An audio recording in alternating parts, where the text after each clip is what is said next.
El título de este sermón es Avivamiento. Fue predicado por Ian Paisley, quien fuera pastor de la primera iglesia presbiteriana libre, Memorial de los Mártires en Belfast, Irlanda del Norte.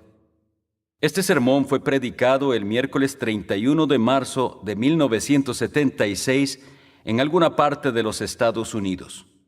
El primer capítulo del libro de la profecía de Ageo, versos 7 y 8.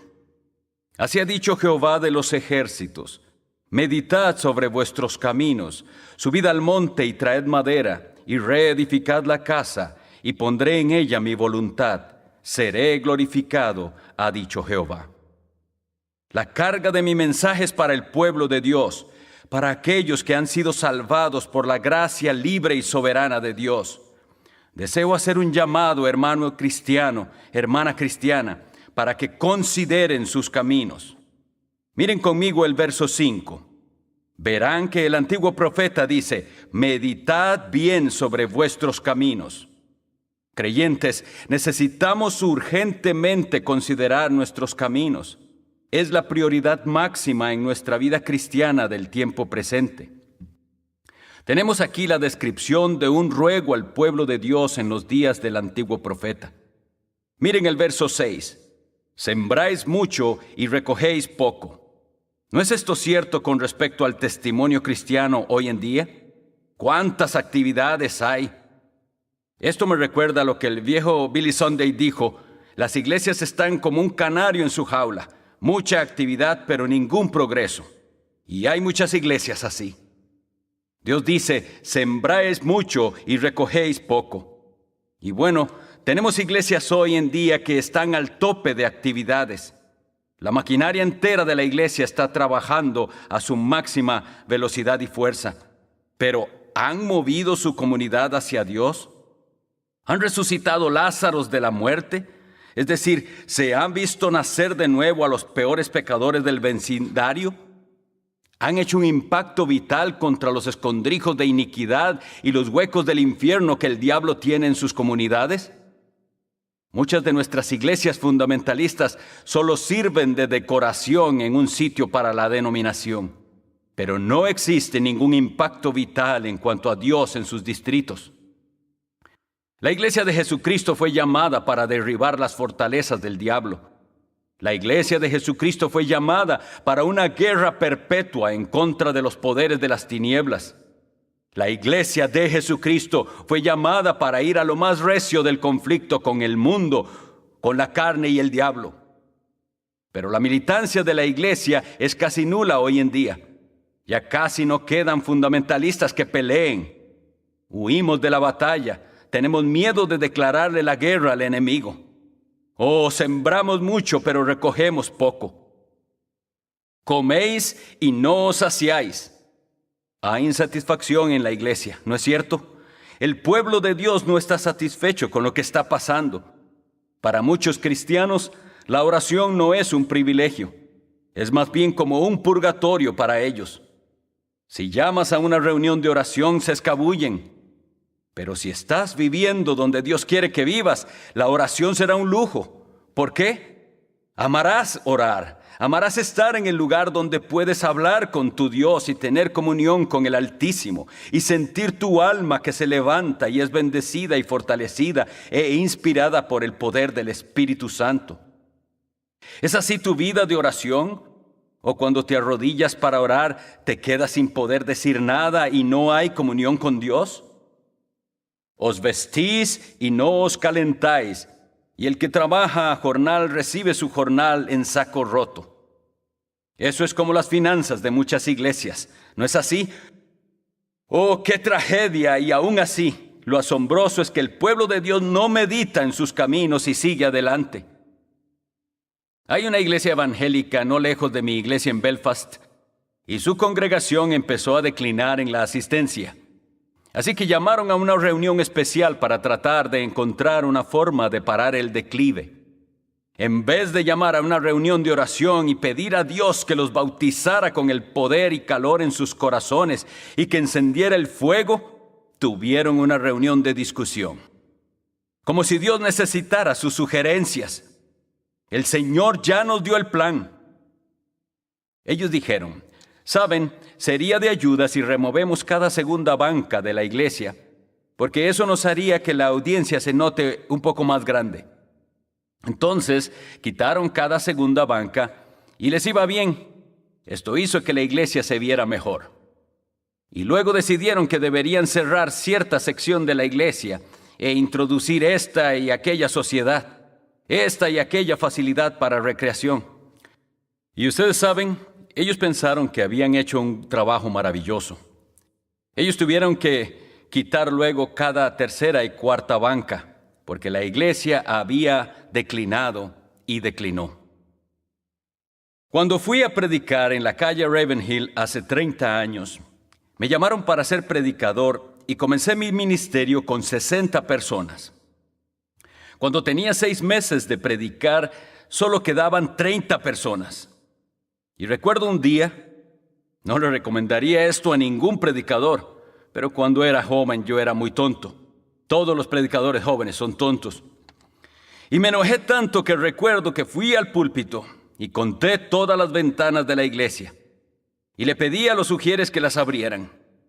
Y cuando abrieron las ventanas dije, «Ahora abran todas las puertas». Y luego dije, yo comencé con 60 personas. Teníamos un coro.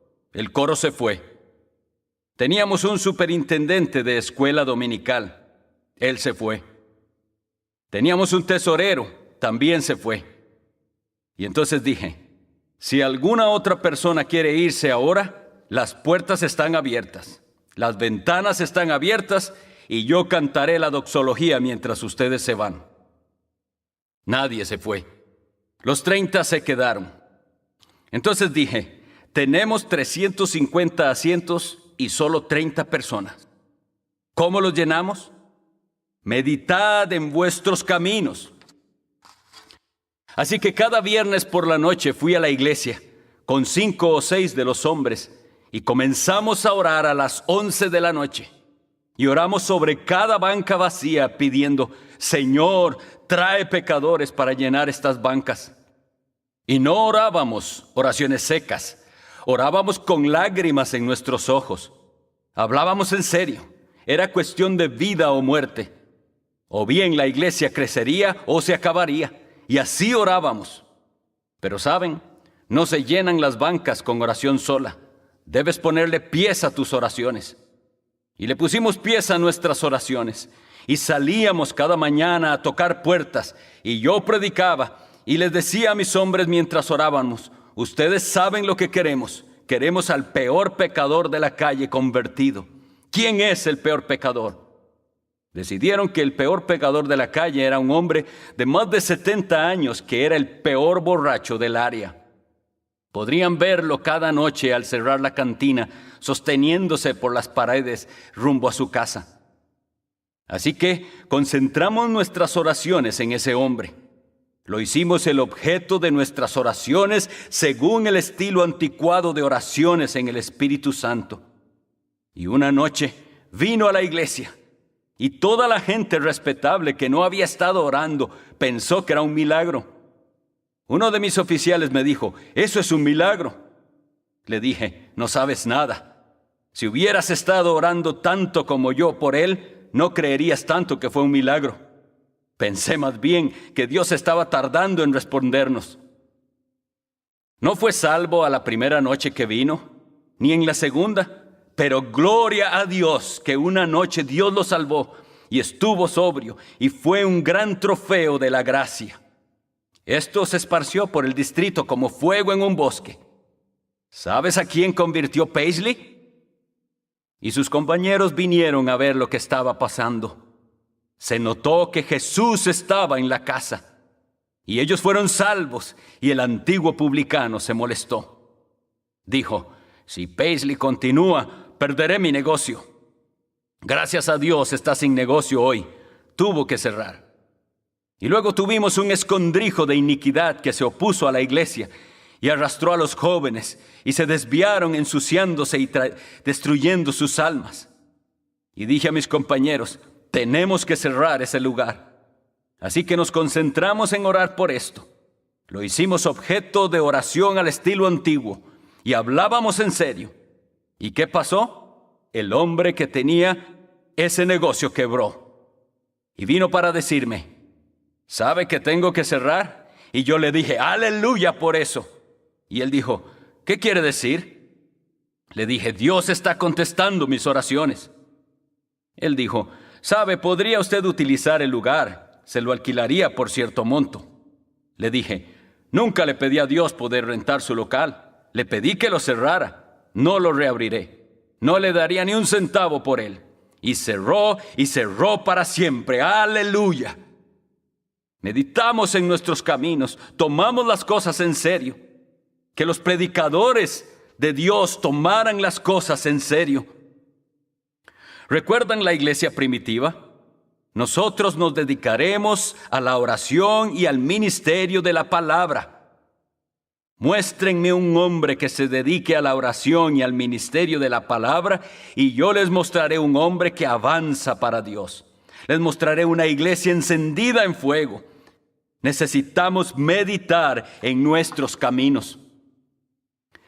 Cuando lees la historia de los antiguos predicadores del Evangelio, nos vemos como pigmeos en comparación a ellos. Esos hombres eran gigantes.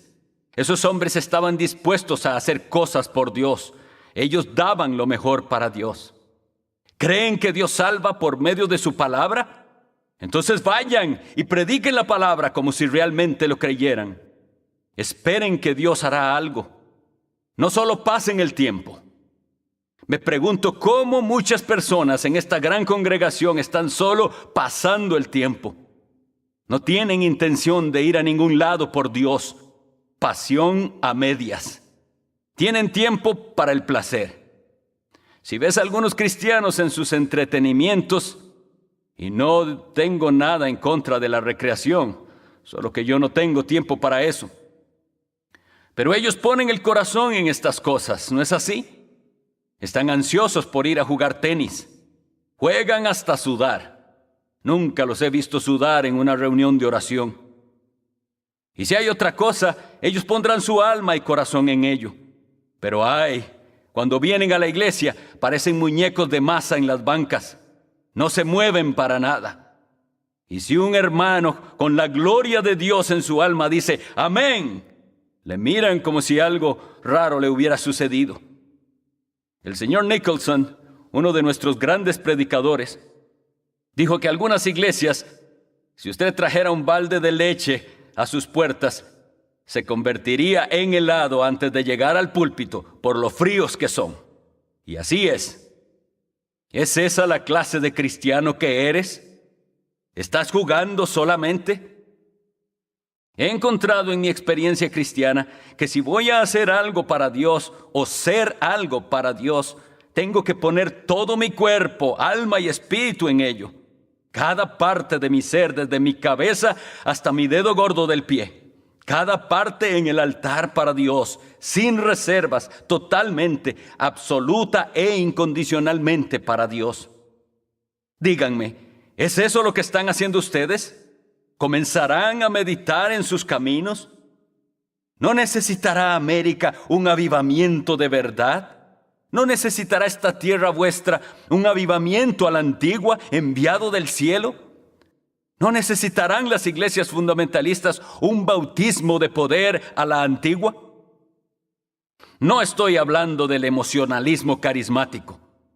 Estoy hablando de lo real y genuino, que cambia al hombre permanente y eternamente, que cambia la cara de un distrito, que cambia una iglesia de ser una vieja ramera, una iglesia tan seca como el polvo de la momia del faraón, y no puede conseguirse nada tan muerto como eso, y que lo cambia en una iglesia viva con el poder de Dios. Dios, danos iglesias que causen temor a los pecadores, sí, temor de ser salvados, que digan, no puedo ir a esa iglesia, porque si voy, corro el riesgo de convertirme. Amén. Esa es la clase de iglesias que necesitamos hoy. Tiendas de conversión en las cuales la gente de verdad nace de nuevo por el poder del Espíritu Santo. Oh, meditaremos en nuestros caminos. ¿Cuánto hemos sembrado y hay muy poco para Dios? Meditad en vuestros caminos. Oh amigo, yo no regresaría a un ministerio viejo y muerto. Yo no regresaría a una reunión de oración muerta, sin vida. Yo no desearía predicar en una iglesia donde no hay calor y vida espiritual. Algunas personas tienen apenas la cantidad de religión que pueden soportar. Gracias a Dios por la gente que sí la disfruta, que disfruta cada minuto con Dios. ¿Estás disfrutando o estás soportando? Las miradas de algunos de ustedes me muestran que están pasando en este momento por un examen duro. Meditad en vuestros caminos. ¿Y a dónde vas para obtener fuego? Subes a la montaña. Es allí donde debes ir.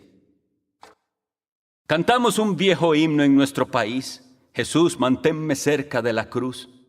Y hay un verso que dice así: cerca de la cruz, con alma temblorosa, el amor y la misericordia me encontraron. Allí la brillante estrella de la mañana resplandeció sobre mí. Cerca de la cruz velaré y esperaré.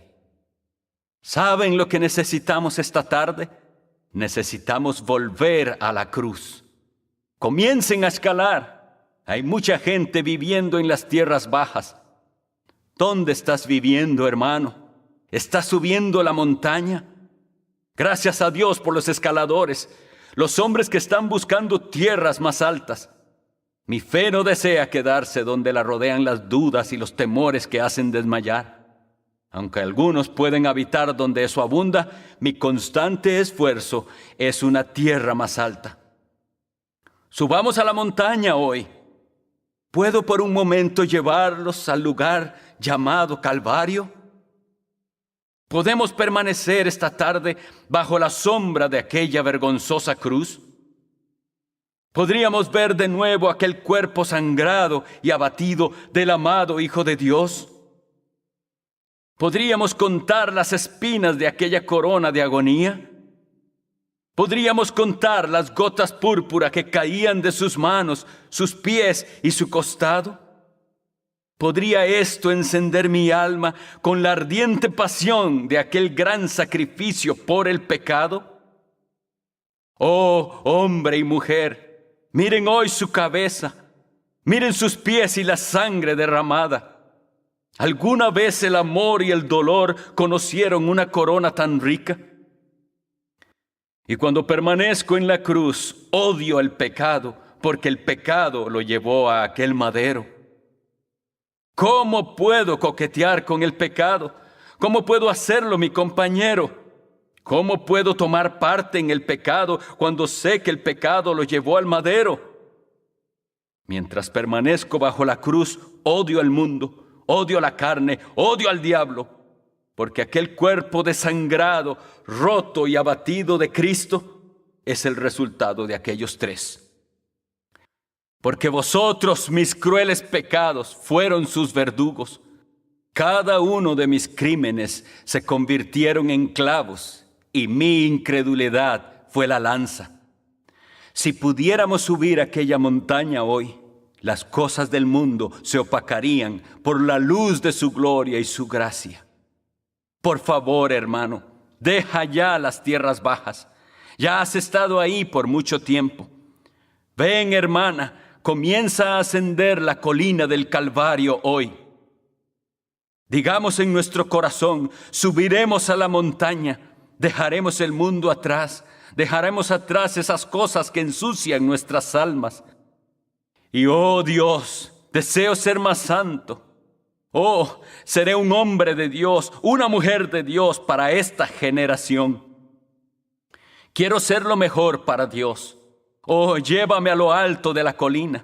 Derrite mi corazón con el amor del Calvario.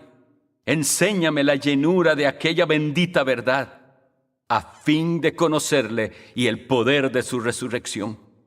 ¿Deseas poder? Hay un poder que rompe el ataúd. Aquí está el poder que quita la piedra del sepulcro. Aquí está el poder que sopla vida a los muertos. Es el poder de la resurrección. Algunas iglesias están dedicadas a lavar cadáveres. Yo estoy en el negocio de la resurrección. Esto es en el negocio en el que estoy interesado. La iglesia trayendo vida a los hombres. Es una gran cosa cuando la gente comienza a vivir. Escuchar el lloro de un recién nacido. ¡Qué emoción me da! El Señor nos ayude a conocer el poder de su resurrección. Y escuche, y la participación en sus padecimientos. En sus padecimientos. Oh, cuán dulce es conocerle mientras camino el sendero de la cruz que lleva al hogar. No tengan temor de sufrir por Cristo. El anterior primer ministro de Ulster dijo por televisión: Paisley es un doctor del demonio. Y en la siguiente elección, él fue casi eliminado y mi mayoría subió a 38,000. Quiero decirles que Dios los vindicará si le sirven. No se preocupen por lo que digan. Más bien, yo me preocupo cuando no dicen nada. Ahí es cuando me preocupo. Hay una cosa que arruinará su iglesia. Es la maldición de la indiferencia. Cuando la gente se enoja es porque Dios está trabajando. Cuando la gente es indiferente, ustedes necesitan orar. La participación en sus sufrimientos. Escuchen, llegando a ser semejante a Él en su muerte. Oh, que fuéramos conformados a la muerte de Cristo. Oh, hay poder en la cruz. Esa cruz es el gran generador. Se genera vida y poder y luz y fuerza dinámica en aquella cruz. Pablo dice: lejos esté de mí gloriarme, sino en la cruz. La predicación de la cruz es locura para los que se pierden, pero para nosotros, ¿qué es? Es el poder de Dios. La omnipotencia se desata. Oh, necesitamos que la omnipotencia se desate en el púlpito de hoy. ¿No es así? Sí, claro que sí, que el Señor interrumpa el sueño de muerte. Subamos a la montaña. Por favor, comencemos a subir. Dejemos las viejas cuevas. No hay diferencia entre una cueva y una tumba, solo que una es más profunda que la otra. Muchos cristianos están en la tumba y en la cueva y hacen siempre lo mismo. ¿Has ido a sus iglesias? Dicen las mismas oraciones siempre. Estuve en una reunión de oración una noche y me quedé en la puerta y le pregunté a la gente: ¿por qué oraron hoy? No pudieron decirme.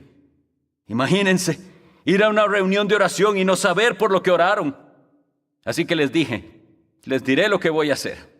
Grabaré sus oraciones y las pondré cada semana a que se repitan aquí. Y así ustedes pueden quedarse en sus casas. No tienen que molestarse por venir. No hay muchas reuniones de oración que son así. Pero les digo que una vez que la gente comience a subir a Dios a la montaña, harán oraciones diferentes. Comenzarán a hacer las cosas en serio. No se preocuparán tanto si terminaron bien sus frases. No se preocuparán tanto si fueron gramaticalmente correctos.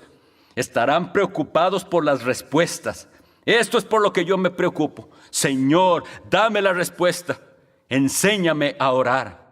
Dios, enséñame cómo orar con oraciones que logren la libertad de las almas cautivas por las cuales tu Hijo derramó su sangre. Señor, enséñame a orar con oraciones que suban a las alturas, que conmuevan las puertas del cielo y consigan lo que fue adquirido con sangre. Así es como debemos orar. El reino de Dios sufre violencia y los violentos lo arrebatan. Suban a la montaña. Y dice: traed madera. ¿Has estado en los bosques de las almas perdidas? En esos bosques hay maderos gigantes que tenemos que derribar para Cristo. Yo he estado en ese bosque. He visto esos grandes maderos llegar al cielo. Me han confundido. Y dije: Señor, ¿caerán alguna vez estos árboles? ¿Tendré éxito para reunir lo necesario para el edificio de la iglesia? Y luego recordé la historia de Eliseo, que fue con los hombres para agrandar la casa. ¿Y recuerdas al hombre que empezó a cortar árboles? Caían aquí y allá. Estaba cortando para el gran rey del bosque. Y luego algo pasó. El hacha se desprendió y se quedó sin el hierro. Ya no podía seguir cortando árboles. Hay muchas iglesias que están tratando de hacer eso hoy. Se han quedado sin el hierro y se esfuerzan todo lo que pueden en seguir cortando. Todo lo que logran es cansarse, pero no tienen ningún progreso. Han perdido el poder. Cristiano, ¿has perdido tu poder? ¿Lo has perdido? ¿Sabes dónde obtendrás el poder de nuevo? ¿Dónde lo perdiste? Ahí es donde debes ir, al lugar exacto donde lo perdiste. No es cosa fácil, no es así con Dios. E hizo flotar el hierro. El viejo Eliseo no se agachó para reparar el hacha. Él hizo que el hombre lo hiciera por sí mismo. El predicador, hay cosas que el predicador no debe hacer. He aprendido eso. Hay cosas que deben hacer ustedes mismos. Y compuso el hacha de nuevo. Y cuando comenzó a cortar, comenzó a progresar. ¿Cortaremos esos grandes árboles del bosque? Necesitamos el poder divino para hacerlo. ¿Sabes lo que dijo? Ah, Señor mío, que era prestada. Es poder prestado el que organiza la iglesia. No está en nosotros mismos. Ninguno de nosotros prepara sermones para fracasar. Si yo preparo con mis propias habilidades y talentos para enfrentar el mundo, enfrentar la carne y al diablo, la gran maquinaria del infierno vendrá sobre mí y muy pronto estaría eliminado. Pero gracias a Dios que hay un poder divino. Hay una unción que viene del cielo. El bendito Espíritu de Dios es enviado para llenarnos de su poder. No os embriaguéis con vino, en el cual hay disolución. Antes, sed llenos del Espíritu. La alternativa para la embriaguez, ¿cuál es? Ser llenos del Espíritu Santo. Eso es lo que la Biblia dice. Sí. No se pongan escépticos esta tarde. Eso es lo que la Biblia dice. Sed llenos del Espíritu Santo. ¿Puede Dios llenarlos del Espíritu Santo? Claro que sí. Aleluya. Él puede hacerlo. Y si Él los llena esta tarde, ustedes serán cristianos diferentes. La gente dirá, ¿qué le ha pasado a este? Algo ha pasado. El diablo se dará cuenta. Yo quiero incomodar al diablo. Yo quiero ser enemigo de todo el que sea enemigo de Dios. Quiero odiar todas las cosas que Dios odia y amar todas las cosas que Dios ama. Quiero subir a la montaña y refrescar mi alma en el Calvario. Me pregunto si hay cristianos aquí y allá con un anhelo en sus almas hoy. Así como predicadores también que digan, hermano, yo desearía subir hoy la colina de Dios. Yo desearía subir la montaña. Yo desearía ir a cortar árboles al bosque para Dios. Yo no quiero que mi vida sea inútil. Estoy cansado de la forma de vivir sin oración y sin gracia que llevo. Oh, predicador, hoy he meditado en mis caminos. Hoy me rindo a Dios.